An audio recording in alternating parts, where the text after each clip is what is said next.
Slim दिखना हर कोई चाहता है। स्लिम होने के लिए डाइटिंग या फास्टिंग करना लोग स्टार्ट कर देते हैं। लेकिन अगर आप गलत तरीके से डाइट फॉलो करते हो, गलत तरीके से डाइटिंग करते हो, एक्सेसिव फास्टिंग करते हो, तो आपको कई सारी न्यूट्रिशनल डेफिशिएंसीज भी हो सकती है। तो क्या आप आपकी हेल्थ को डिटोरिएट करके पतला होना चाहते हो? कई बार आप आपके डाइट में या खाने पीने के तरीके में थोड़े से चेंजेस करते हो तो भी आपको बहुत अच्छे रिजल्ट्स मिल सकते हैं। तो यहाँ मैं कुछ ऐसे टिप्स बताने वाली हूँ, अगर आप उन्हें फॉलो करते हो तो आपको हेवी डाइटिंग करने की कोई भी आवश्यकता नहीं पड़ने वाली है।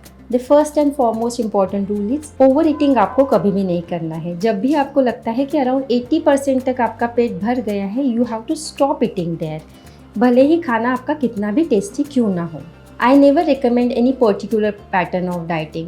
I always tell my patients to have balanced diet. Balance homemade खाना जो होता है, जिसमें आप दाल, चावल, सब्जी, रोटी, दही, सलाद सब लेते हो, तो उसमें आपको न्यूट्रिशनल डेफिशिएंसीज कभी नहीं होती है। प्लस आपका जो माइंड है वो फुलफ़िल हो जाता है। इसके कारण जो क्रेविंग्स बनती है फूड की, वो काफ़ी हद तक कम हो जाती है। जनरली लोग जब क्रेविंग्स होने लगती है तब चिप्स खा लिया, बिस्किट खा लिया, पेस्ट्रीज़ खा लिए, ये सारी चीज़ें स्टार्ट करते हैं और इनके कारण वेट गेन होना स्टार्ट होता है। तो आप जितना हो सके घर का बनाया हुआ खाना स्टार्ट करो।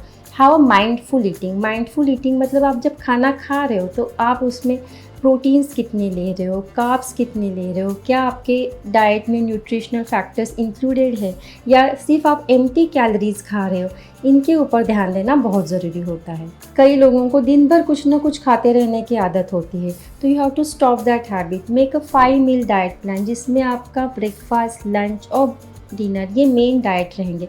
इसके साथ आप 2 स्नैक्स ऐड कर सकते हो, जिन स्नैकिंग टाइम में आप फ्रूट्स या ड्राई फ्रूट्स या बटर मिल्क ले सकते हो। डिनर का टाइमिंग भी बहुत इंपॉर्टेंट होता है। Try to finish your dinner by 7 to 7:30, क्योंकि जितना देर से आप डिनर करने वाले हो उतना ही ज़्यादा टाइम आपके इंटेस्टाइन्स को उसे डाइजेस्ट करने में लगने वाला है।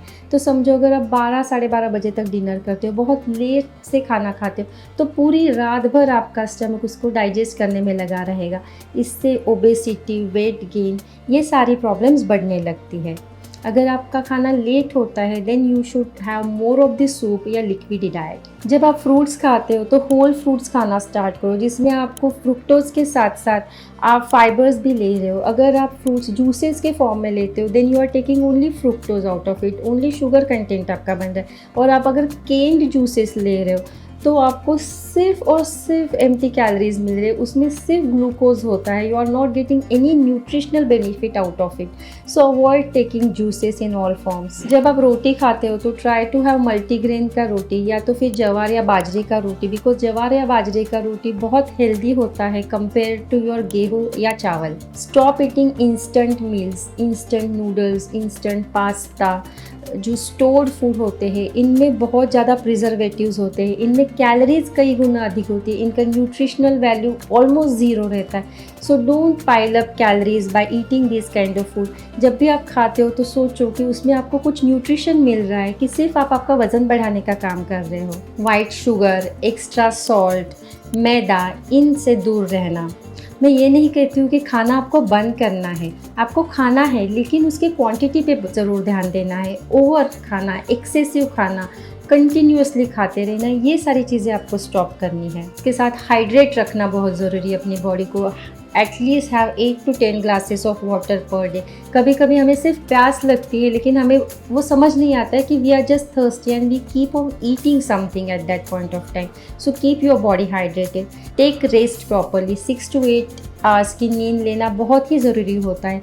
स्ट्रेस फ्री रहना सीखो, क्योंकि जितना स्ट्रेस बिल्ड करोगे उतना ही आपके एब्डोमेन के अराउंड फैट डिपॉजिट होना स्टार्ट हो जाएगा। हफ्ते में एक दिन चीट डे रखो। चीट डे मतलब उस दिन आपको जो मन करता है वो किसी भी एक मील में आप खा लो, उसकी भी ओवर ईटिंग ना करो, लेकिन जो भी मन करता है वो खा लो।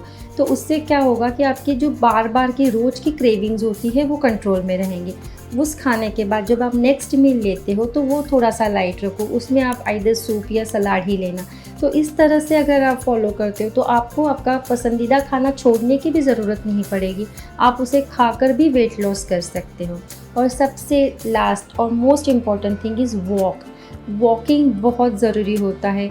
एटलीस्ट 45 मिनट्स से भी आपको वॉक करना है। एटलीस्ट 10,000 स्टेप्स आपकी होनी चाहिए दिन भर में। अगर आपको वक्त नहीं मिलता है प्रिसाइजली वॉकिंग के लिए, तो जब भी आप फ़ोन पे बात करते हैं तब चलो। जब आप घर में किसी से बात करते हो तो चलते चलते बात करो। खाना खाने के बाद टीवी के सामने, सोफ़े के सामने तुरंत बैठने से अच्छा कि आप एटलीस्ट 100 स्टेप्स उस टाइम पे चलो।